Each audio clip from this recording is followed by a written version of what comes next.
unforgiving terrain, rugged mountains with a diverse ethnic and cultural population. Afghanistan is a country rich with natural resources, proud people, and a history of conflict.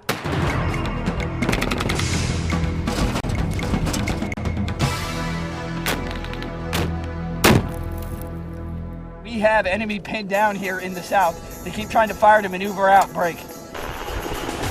The 10-year Soviet occupation, Pakistan, terrorist elements, and a long-standing Taliban insurgency has created a dynamic of insecurity, instability in all levels of government, corruption, economic shortfalls, and more conflict. Afghanistan presents a daunting task for those looking to bring security, governance, development, and economic independence. Since 2001, the United States and its coalition allies have established a forward presence in the country, charged with ridding terrorism and removing Taliban power and influence.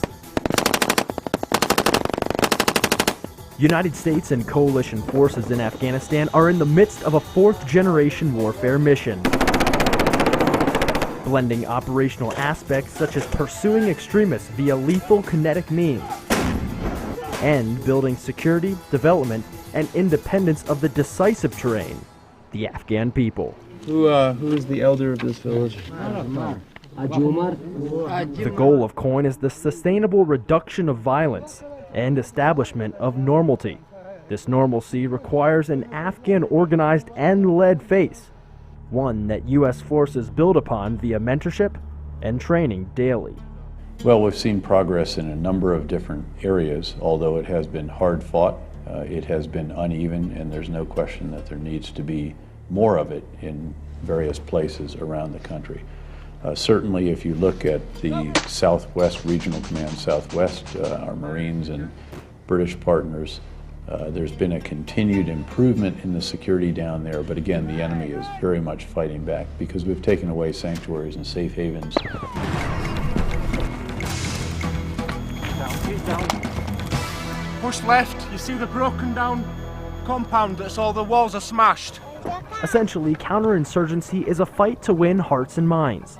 Winning the support of the Afghan people requires collateral trust and empowerment of the Afghan National Army and police. A trust earned by putting an Afghan face on the rebuilding of a nation. Counterinsurgency here for us, we got to bring the face of the government. They need to know they have their government here. That's the biggest thing we're trying to push on them. Getting not just the face of the government on this, but getting the ANA's and the AMP's face out on there. Because we can hand out supplies all day long to people, but it's just coming from the Americans. We need to show the local villagers out there that the ANA and that their government is doing this for them, not us. COIN provides a playbook for forces to secure and serve the populace, build partnerships, promote reintegration, restore governance, and pursue the enemy relentlessly. The integration of COIN into a formidable fighting force, highly skilled in kinetic operations, wasn't an easy shift. It's really tough. We were really good with what we did, and coming into the COIN operation, it's an entire new skill set that you have to learn. None of us had ever really done a village engagement. None of us had ever worked toward a well project. None of us had ever worked toward getting really the Afghans to, move and be able to operate on their own. So, and I think we're picking it up relatively fast. The shift from kinetic to COIN-centric operations and the efforts to train, equip, and secure a wider role for the Afghan National Army marks tremendous shift in mission for ground forces. But the focus has changed a lot. In the Kunar, it was mostly a kinetic operation. It was a lot of finding enemy and destroying them. Come on! And the focus has changed a lot to the COIN operation. We're just trying to get these people to start running their own government, trying to get the ANA to take a wider role in actually securing their own nation. The fight's changed a lot. With this change in focus, the adoption and application of COIN, one thing remains unchanged: the desire by the Afghan people to rid their country of corruption, insurgents, and the Taliban. One thing is, when we took over here in Durrani, the ANA first sergeant here was actually out of Firebase Vegas with us, and first thing he told me was, "I remember you. We were in a lot of firefights." I looked at him and I was just like, kind of do remember. He started talking about a bunch of firefights we were in together. He's like, "I'm gonna make sure I tell my men that there's a bunch of good fighters here that are gonna want to go kill Taliban with us." Unity of effort and cooperation work hand in hand with turning the pillars of COIN from words and guidance into reality. A reality that will bring independence and sustainable initiatives like security and governance to the Afghan people. That's what we like to hear.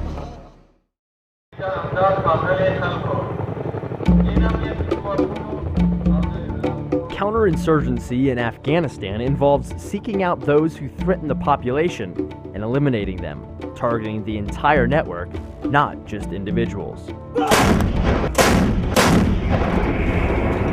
In Kandahar City, a traditional Taliban stronghold, the notion that ISAF forces are merely nation builders is being challenged with key security gains and damage to Taliban leaders and fighters.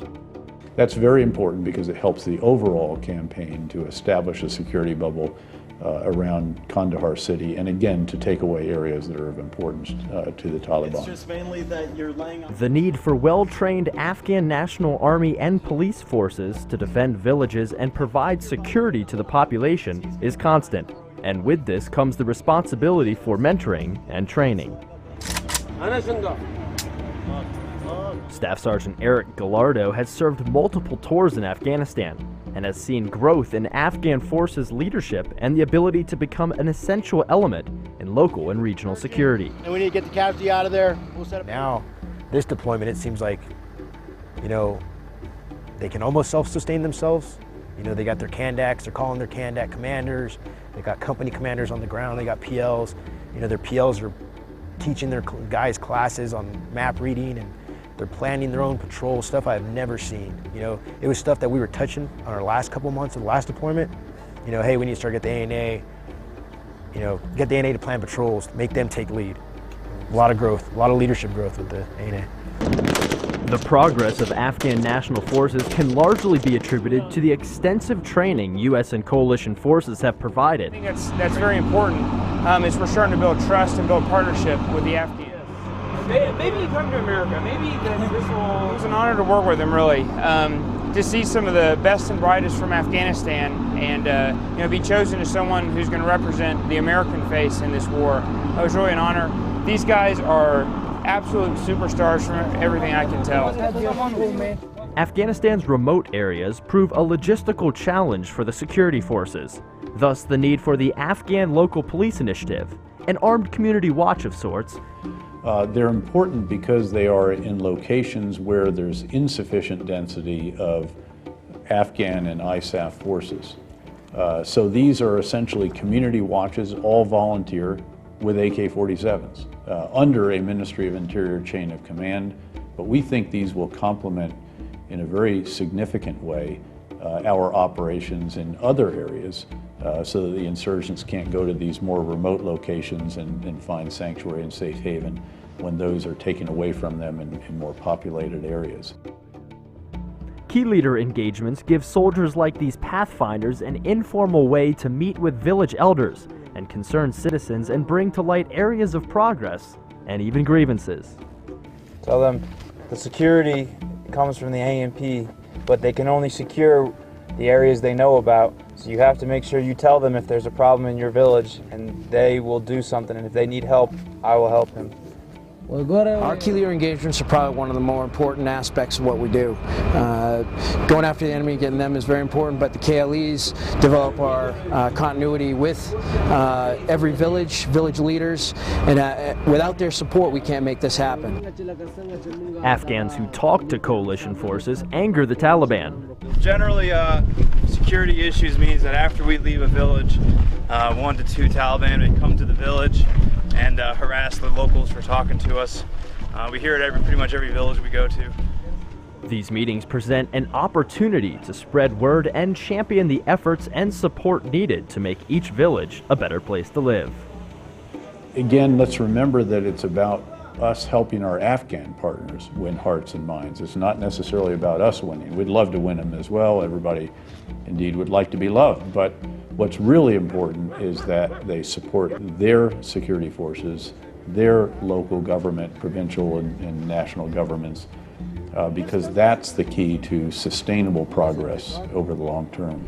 Do you think those people in the SHUA responded well? U.S. Special Forces units are using the Village Stability Operations Program to live within the population and shut down insurgent and Taliban safe havens. The origins of village stability really began in the spring of 2009. Discussions between Afghan government officials and U.S. Special Operations Forces individuals, planning then that went into thinking about ways to better leverage local communities that were resisting. So by the end of 2009, there were 4 sites across Afghanistan. Today there are about 30 sites, and the expectation is to continue to grow. The growth really is a function of areas on the ground where communities are resisting the Taliban or other insurgent groups. Security reduces the will of the insurgency and promotes growth. Through training, mentoring, key leader engagements, and living with the people, Afghan and coalition forces are bridging a gap and securing a future.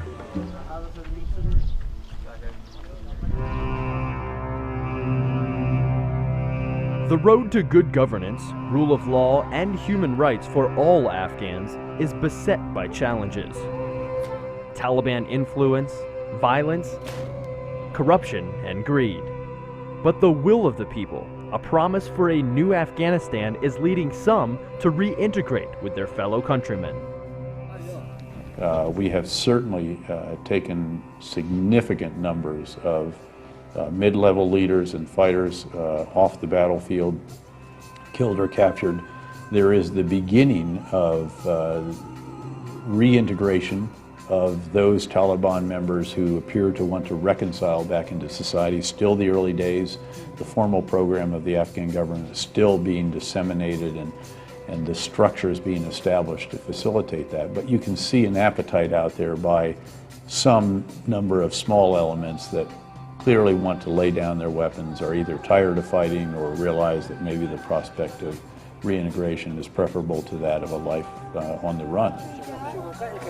A new structure, voices of the people, for the people. A momentum-based grassroots effort by which attention is placed on the self-interests and self-sufficiencies of the citizens, backed by a strong central government free of Taliban influence. Try to get momentum, what's called a tip or a cascade, so that a rising number of communities increasingly resist the Taliban, helping local communities do what most of them want to do anyway, and that is resist, and providing a backbone that if they need support, a quick reaction force, that there is a ready-made Afghan government with help from ISAF, assistance to these local communities, so that momentum begins to shift. And I think in some areas of Afghanistan, we're already seeing momentum in specific regions begin to shift. This shift can be attributed to the flow of information. The venue for this flow is often a shura, or a formal meeting between village elders, the community leadership, and U.S. and coalition forces. It's all about that village, that valley, that community.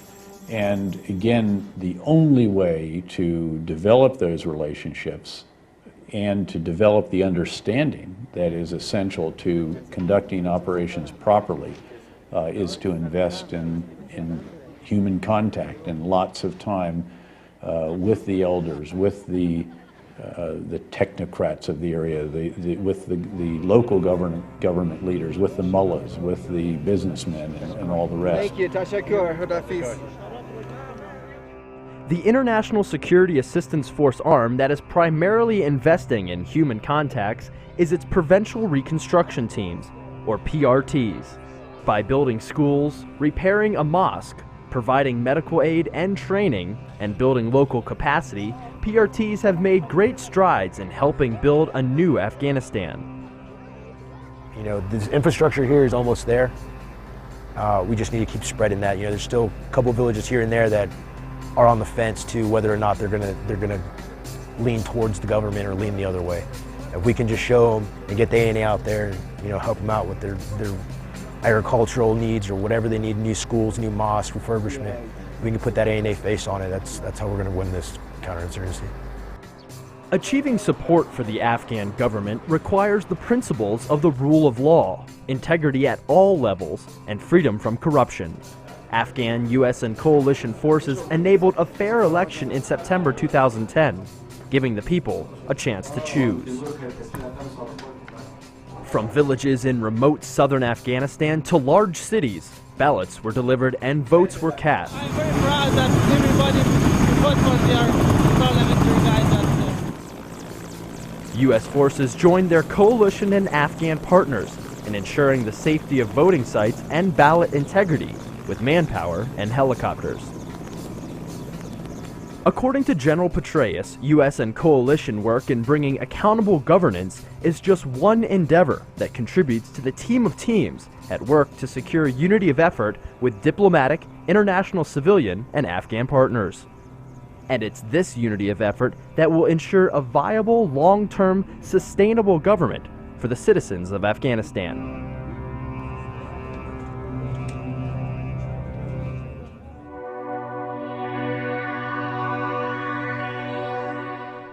Francis Bacon coined the phrase, "knowledge is power," and some 400 years later, knowledge and information is seemingly available on demand from TV, the internet, radio, and print.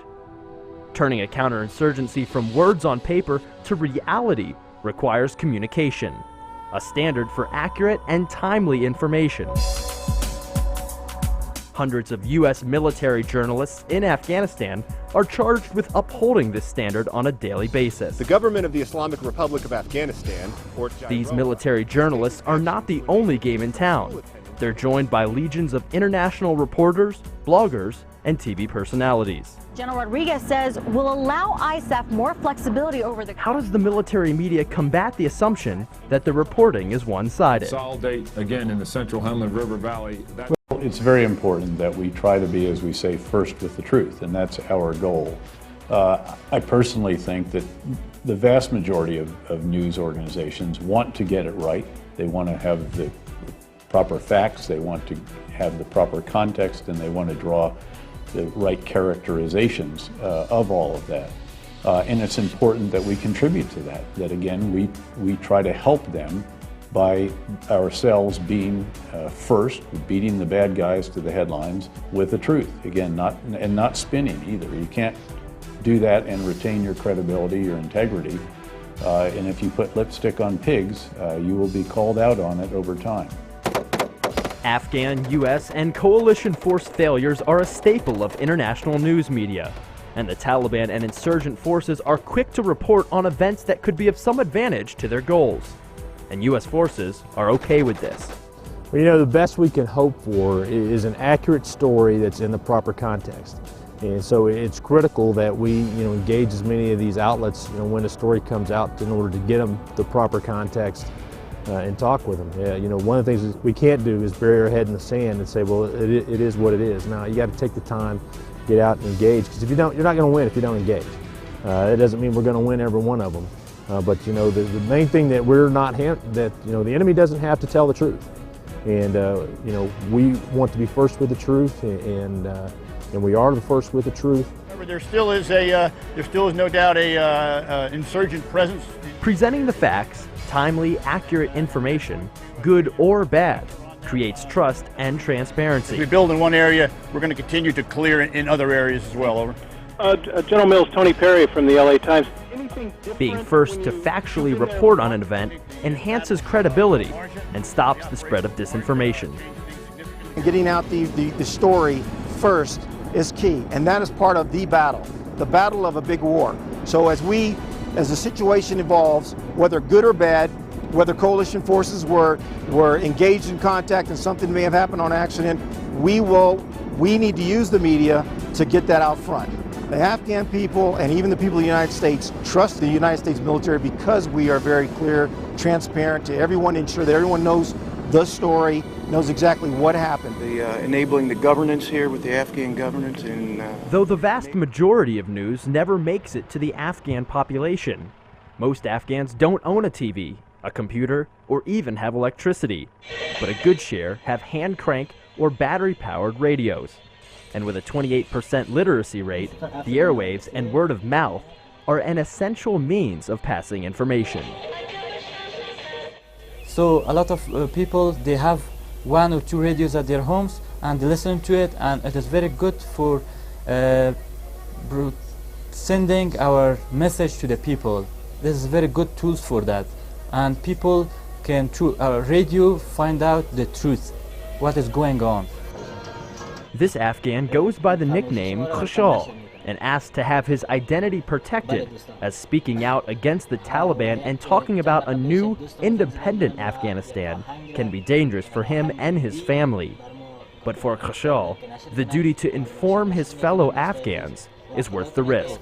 But we see that in a lot of roadside bombs, IEDs, innocent people are killed, children, women are killed, and they have no respect to the life of people, the insurgents.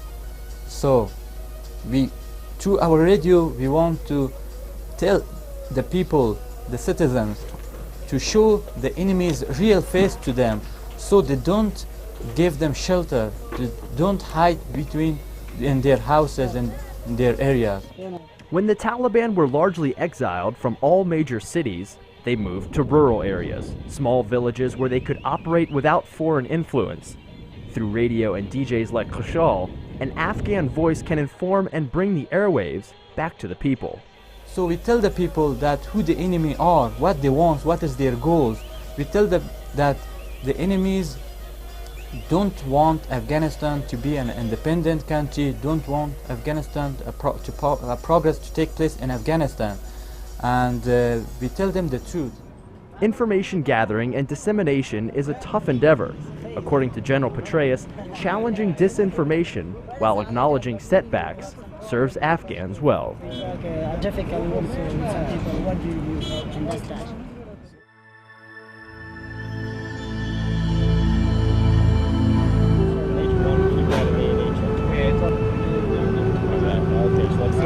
Soldiers, sailors, airmen, Marines, and NATO ISAF civilians are turning counterinsurgency theory and guidance into reality daily. 9 years of conflict in Afghanistan and Iraq has forged an educated and experienced military, well-versed in counterinsurgency operations. 9 total ANA checkpoints. I think these strategic captains and sergeants, versatile battlefield leaders, are enabling initiatives and managing programs that have redefined progress and development within Afghanistan. Red status. We've never had a military, a professional military, that has been engaged in wars of such duration. But virtually any of our commissioned, warrant, and non-commissioned officers on the ground now have had at least one tour in Iraq or Afghanistan, and many have had multiple full-year tours, in some cases the surge tours, which were 15 months. So there's an extraordinary reservoir of experience and expertise. I see enormous versatility, initiative, innovativeness, just sheer understanding of the complexities of these kinds of operations, and also extraordinary courage. We need to maneuver on them, or we need somebody else to maneuver on them. We have them pinned down to the south. It's in that little the impact of all the programs and initiatives aimed at bringing security, development, and governance to the people may not be readily seen, but the road to improvement is paved with credible optimism. It's hard sometimes to quantify when you're doing the coin and KLEs how much you impact versus how much you don't. And I think the impacts will be well deserved over the years, especially when we're dealing and we make a lot of good friends with these Afghans and see improvements. And it's really important to see that the success of Afghanistan, because you come here and you take time away from your family, but it's also important to see how you develop the families here and bring their villages along, and also remove enemy insurgents that are willing to thwart and hurt ourselves as well as them. You're proud of ISAF soldiers. Yes. To help our country. Making progress in an Afghan counterinsurgency requires the ability to wear many hats and perform many roles. A strategic captain, sergeant, and their team must be cognizant of local circumstances and situations. This level of warfare, often called the graduate level, is highly complex. Learning and adapting to the conditions is a way of life for these professionals. The IEDs and the mines that are all in the roads here, it just goes to show how the Taliban don't care about the people. They don't care about you, they don't care about us, they only care about them. We often talk about the leaders having to be pentathlete leaders. In other words, they can do offense, they can do defense, they can also sit and drink tea in a key leader engagement. They can oversee reconstruction of areas that have been damaged, revive markets, and then go out that night on an intelligence-driven raid and kill or capture a serious Taliban leader.